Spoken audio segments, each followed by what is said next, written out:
Hello students, last time हमने colourful design वाला topic पढ़ा था, राइट। और आज हम नेक्स्ट टॉपिक पढ़ेंगे जिसमें क्या है, स्पोर्ट्स डे।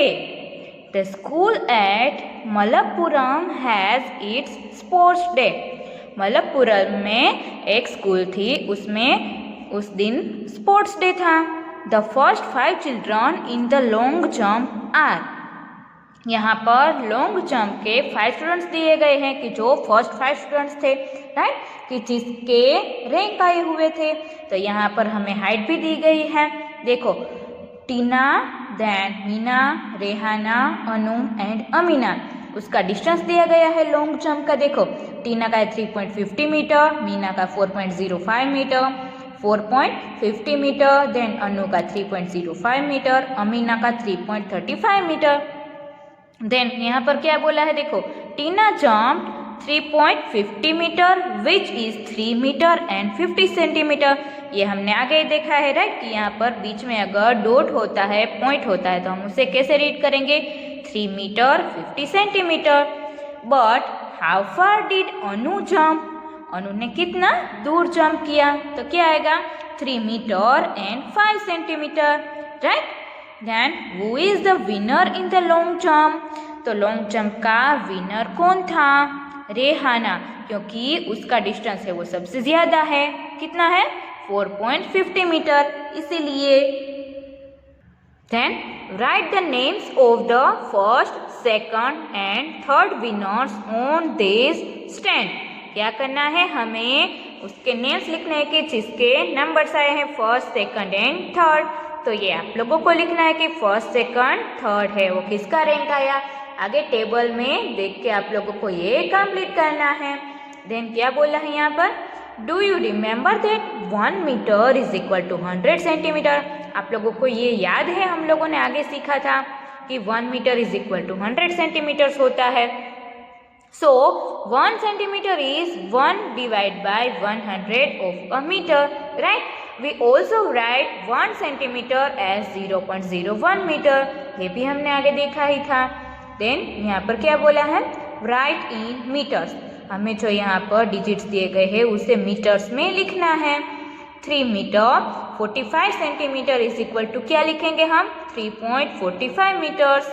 देन 99 सेंटीमीटर, तो उसे हम कैसे लिखेंगे, 0.99 metres. Last is 1 metre and 5 centimetre is equal to 1.05 metres. Next one topic is how big can you gate.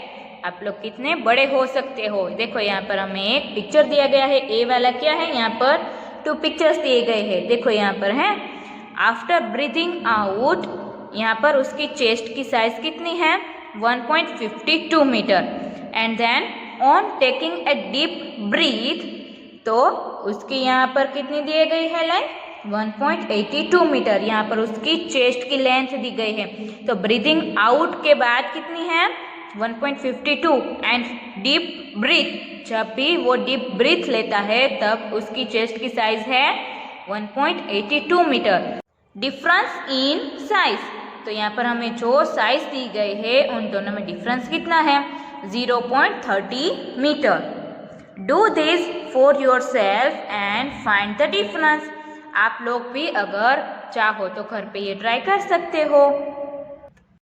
Then B, उसमें हमें क्या बोला है, देखो यहाँ पर एक गर्ल है, वो उसके ब्रदर की हाइट है वो मेजर कर रही है, राइट। देखो यहाँ पर मेजर भी है 1 मीटर 2 मीटर। तो यहाँ पर ये क्या बोल रही है, you have to grow 45 centimetre more to reach 2 metre height. तुम्हें 2 मीटर हाइट तक पहुंचने के लिए और भी 45 सेंटीमीटर ग्रो होना पड़ेगा।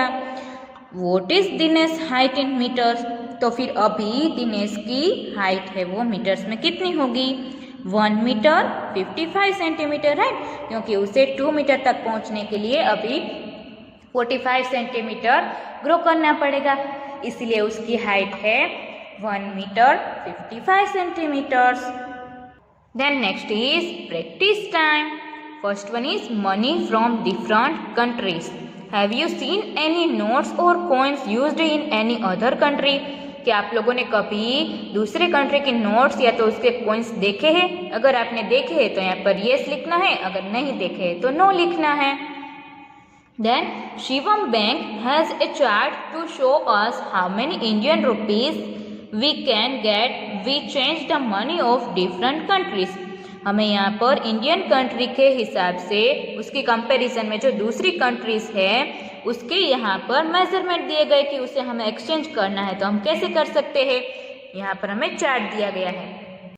देखो यहाँ पर 3 कॉलम्स दी गई है, country, then money, then changed into Indian rupees. हमें उसे इंडियन रुपी में कन्वर्ट करने के लिए क्या करना पड़ेगा वो भी हमें यहाँ पर दिया गया है, राइट। तो देखो यहाँ पर डिफरेंट कंट्रीज के नेम दिए गए, उसकी मनी को क्या बोलते हैं। जैसे यहाँ पर हम रुपीस बोलते हैं ना मनी को, तो वहाँ पर दूसरे कंट्रीज में उसे क्या बोलते हैं वो भी यहाँ पर हमें लिखा है। एंड यहाँ पर इंडियन रुपीस की उसके हिसाब से वैल्यू लिखी है। तो ये आप लोगों को एक बार रीड कर लेना है, इसके हिसाब से जो आगे क्वेश्चंस पूछे हैं उसके आंसर्स देने हैं। This is the rate on 4 अक्टूबर 2017। ये कब का चार्ट हमें दिया गया है? 4 अक्टूबर 2017 का चार्ट दिया गया। फिर यहाँ पर हमें कुछ क्वेश्चंस दिए गए हैं, वो क्या है? The money of which country will cost the most in Indian rupees.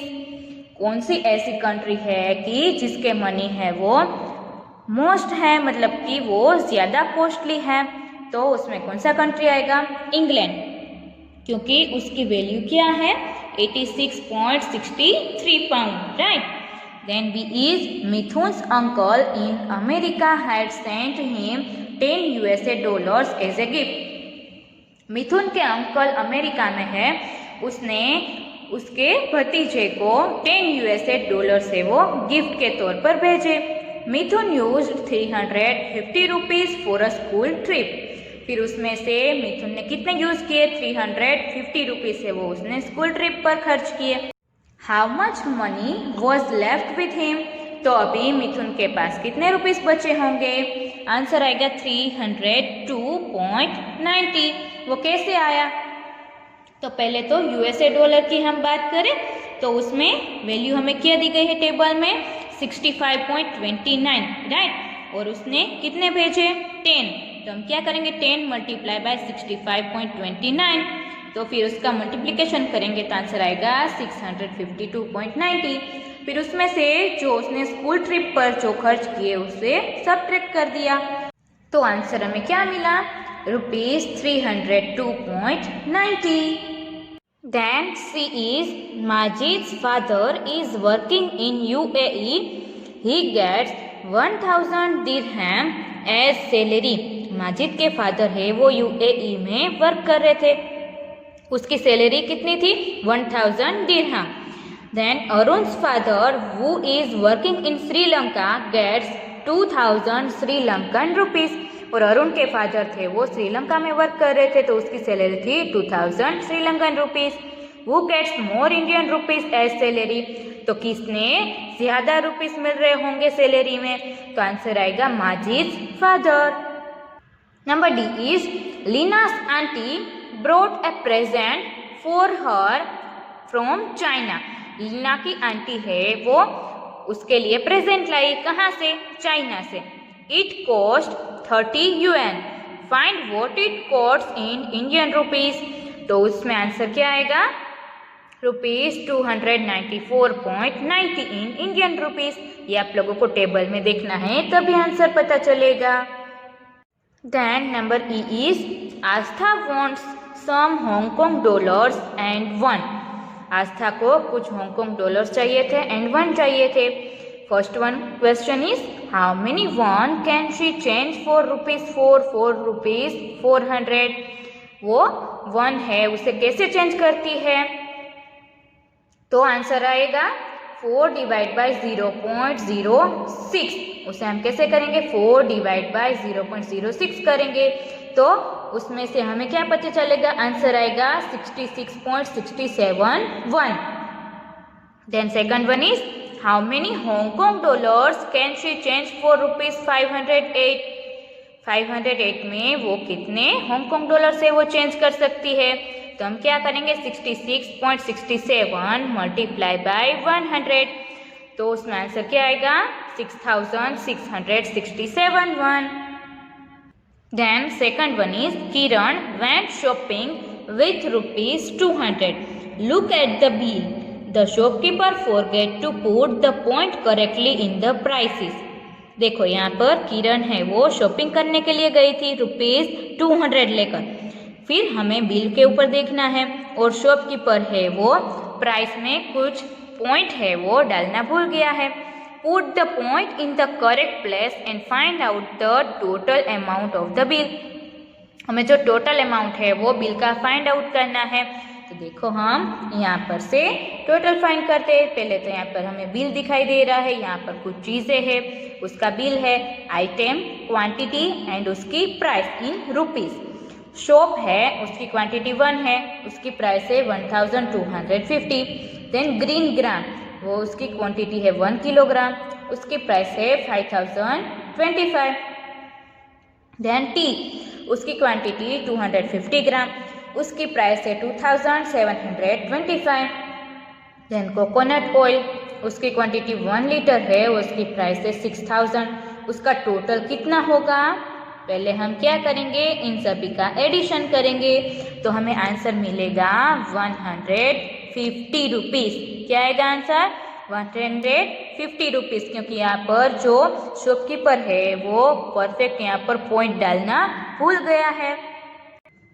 इसीलिए अगर हम यहाँ पर पॉइंट रखें तो यहाँ पर कितने डिजिट्स के बाद आएगा पॉइंट? हर एक 2 डिजिट के बाद यहाँ पर पॉइंट आएगा। बीच में आप लोगों को दिख रहा है 12.50, 50.25, 27.25, 60.00। तो ऐसे आप लोग करेक्ट करोगे तो आंसर मिल जाएगा हमें ₹150। तो यहाँ पर आप लोगों को टेक्स्ट बुक में कंप्लीट कर लेना है और वर्कबुक के जो फोटोज भेजूंगी उसमें से भी आप लोगों को ये चैप्टर कंप्लीट करना है।